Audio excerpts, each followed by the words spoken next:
Hello everyone, my name is Sarfaraz Educationwala. I am a student of Rehan College Munawar campus and today I am going to talk about a topic that everyone needs to life, how to practice self-compassion and forgive yourself. Let's call Maya and learn how being kind to ourselves and can heal our mind, reduce stress and help us grow.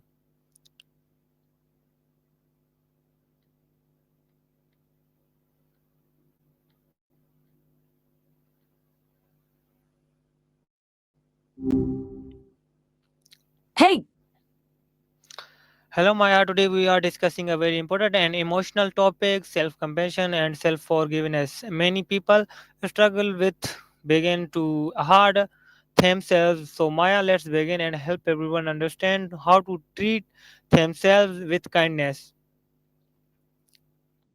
gotcha. That's a hefty place to start, honestly. Sounds like you're thinking about a lot of people wrestling with some really tough stuff. So, just to make sure I'm tracking, when you say begging to hurt themselves, are you talking about folks dealing with self harm or just a general sense of being really hard on themselves? Just want to be sure I understand the scope of what we're diving into.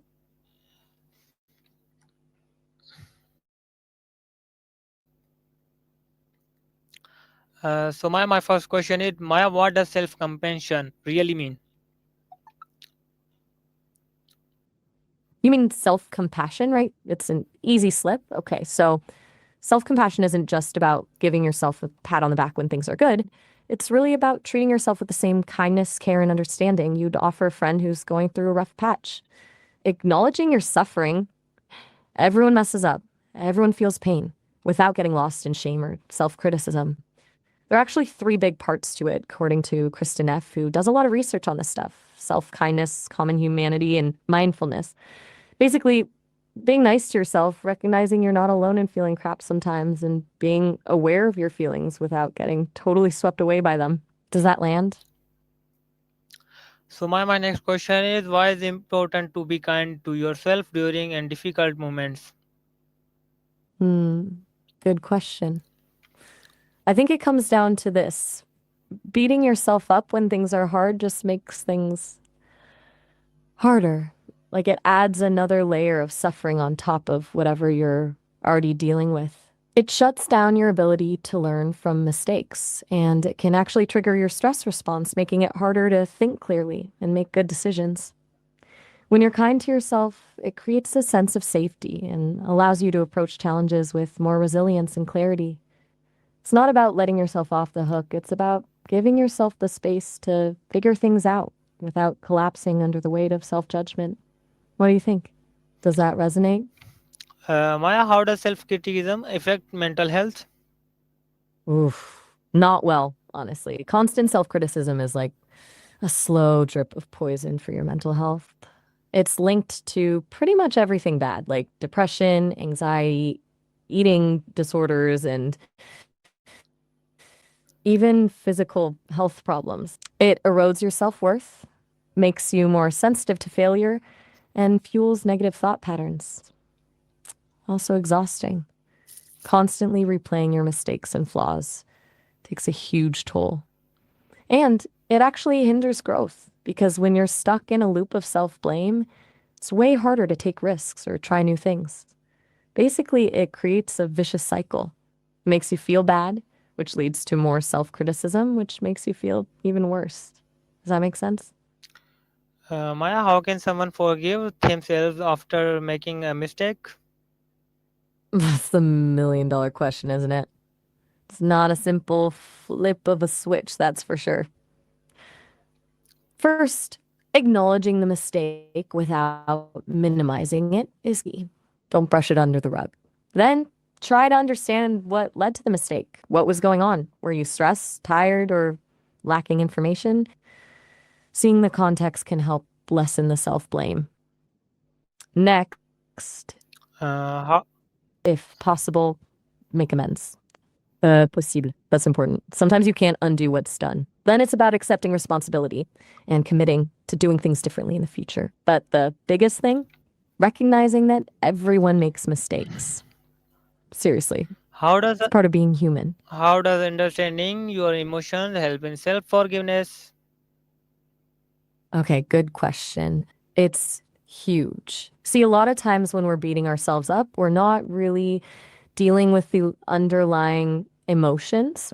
Like maybe you messed up at work, but underneath that, you're feeling anxious about job security or ashamed because you're afraid of disappointing someone. If you can identify what's actually going on emotionally, is it guilt, shame, fear, sadness? It becomes easier to address it directly.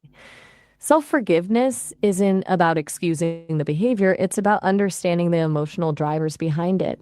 And once you understand those, you can start to process them and move forward instead of getting stuck in a cycle of self punishment.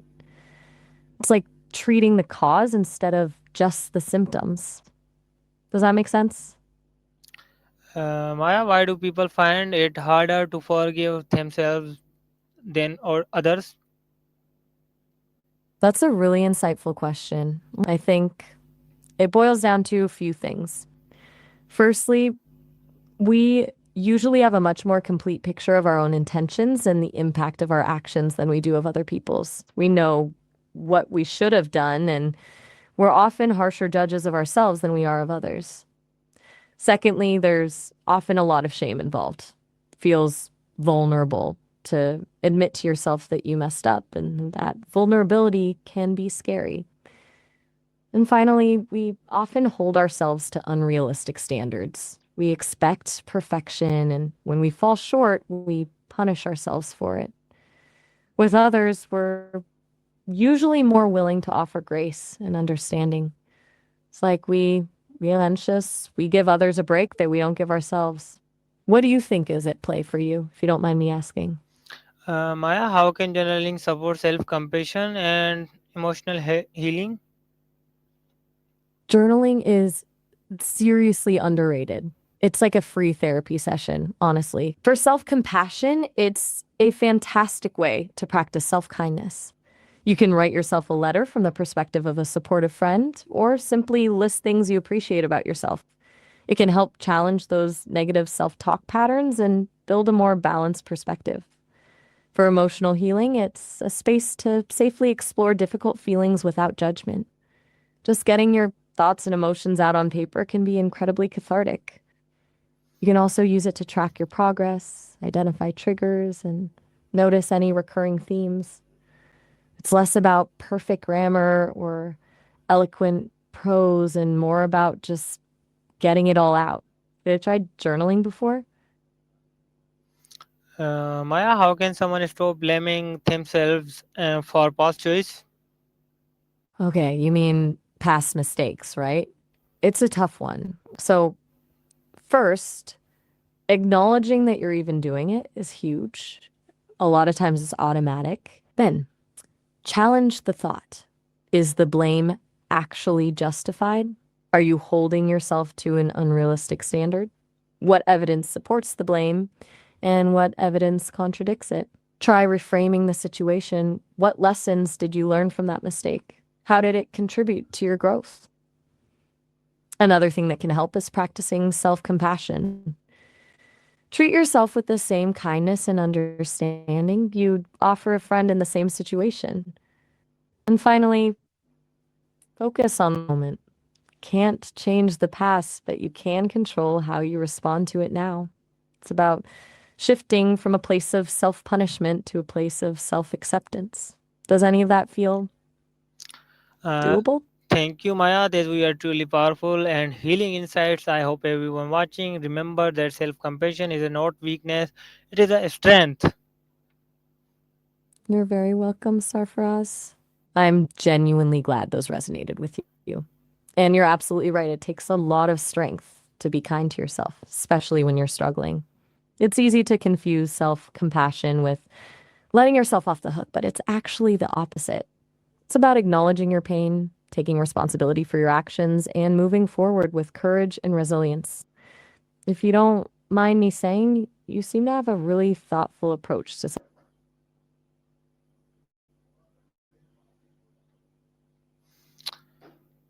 So, to all my viewers, remember you deserve kindness, forgiveness, and fresh start. Mistakes are part of being human. What matters how generally you guide yourself forward. Be patient with yourself, celebrate small step, and trust that healing takes time. If this video encouraged you to, don't forget to like, share, and inspire others to stay kind, stay strong, and keep growing every day. Goodbye. Take care.